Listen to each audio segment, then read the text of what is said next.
Do you ever worry about what you would feed yourself and your family if faced with tough times? Would you like to see what my apocalypse garden would look like? Today, I'll help you leave your worries of starvation behind you as I tell you about 12 crops that you can grow during hard times and tell you about their history as survival crops. I'll also tell you about 2 that didn't make my list because you might be wondering why, because they're going to surprise you. Hi, I'm Valerie and welcome back to Now Gardening. It's hard to avoid it these days. Inflation is up and food insecurity is up too. If you're like most people, you've probably watched the news at some point or another and wondered if the entire world was about to collapse. In fact, according to a New York Times article in 2022, in a global survey, over half of the respondents of 16 to 25-year-olds reported that humanity was doomed. Now I'm here to spread hope, not fear, and I hope that with today's video, you'll move one step closer to self-sufficiency. Whether an apocalypse is looming or you're just having difficulty paying your bills and eating too, growing these 12 crops can be a lifesaver. First up are potatoes.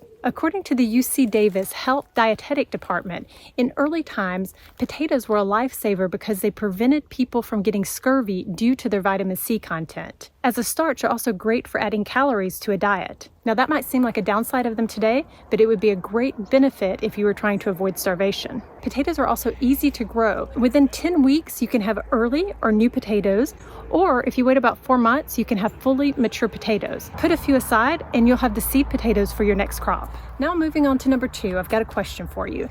Do you know what crop was used to stretch the wheat flour supplies during World War I? Any guesses for sweet potatoes? If you did, you would be right. Sweet potatoes are a great hard times food. During the wheat shortages of World War I, the USDA used sweet potato flour in order to stretch the wheat flour supplies. And in the 1970s and 80s, Albert Purcell of North Carolina State University in Raleigh wrote that under ideal conditions, there is no other agricultural crop that can provide as much nutrition per acre in the growing season than sweet potatoes. And if this video is helpful, you know what to do.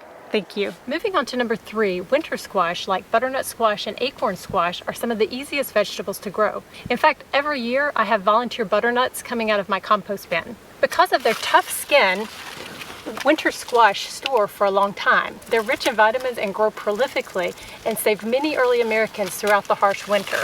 They are also one of the 3 sisters crops, which is an indigenous way of growing that includes winter squash, corn, and beans.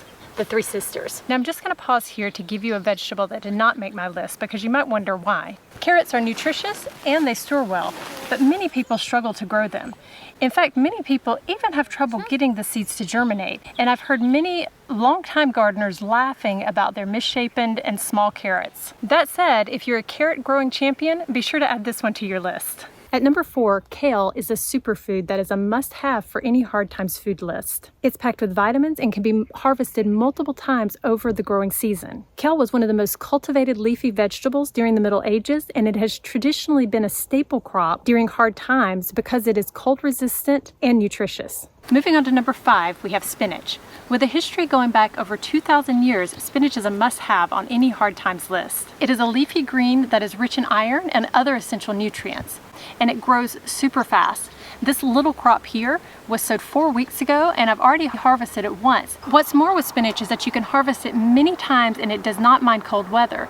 In fact, the Farmer's Almanac says that it can handle temperatures down to negative 15 degrees Fahrenheit or negative 9 degrees Celsius.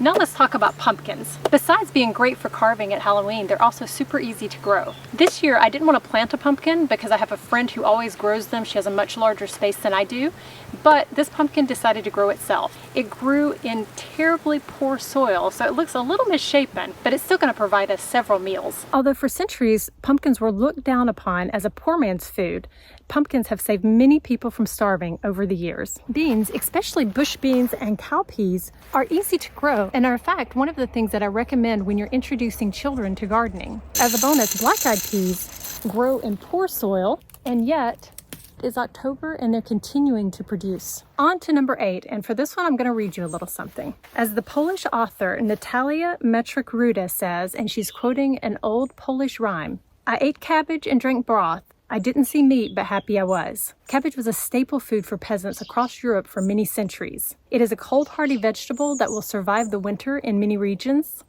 It is also a great source of vitamin C, which, as you can imagine, can really help during those long winters. Now for number 9, I'm going to give you a hint.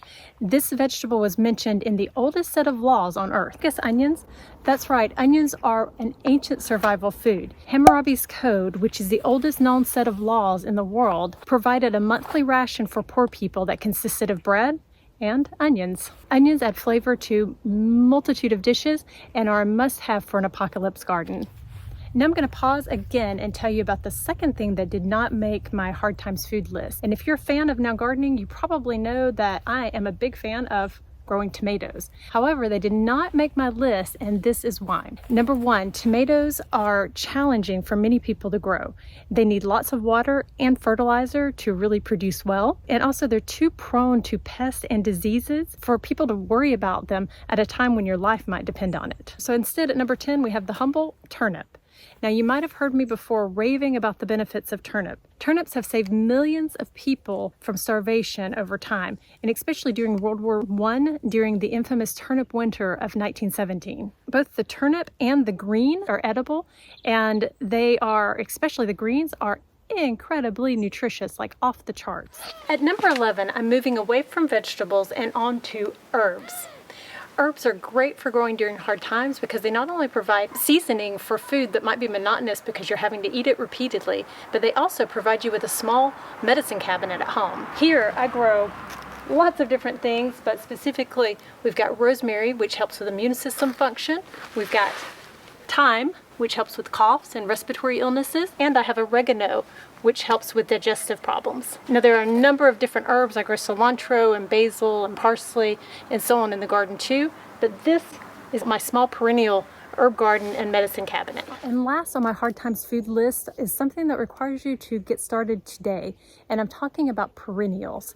Here I have asparagus growing. I could also be talking about artichokes. I could be talking about berry bushes and fruit trees. All of these are perennial food providers that you need to start today, but they will be providing for years and years to come. And in fact, asparagus, I believe it can last something like 20 to 30 years once it gets going. So definitely worth the time and effort that you can put into it today to survive tomorrow. Growing these 12 crops that I've mentioned today can help you survive even the toughest time. Gardening can be a great way to take control of your food supply. So I really hope that you'll give these crops a try. Have a great week. First up,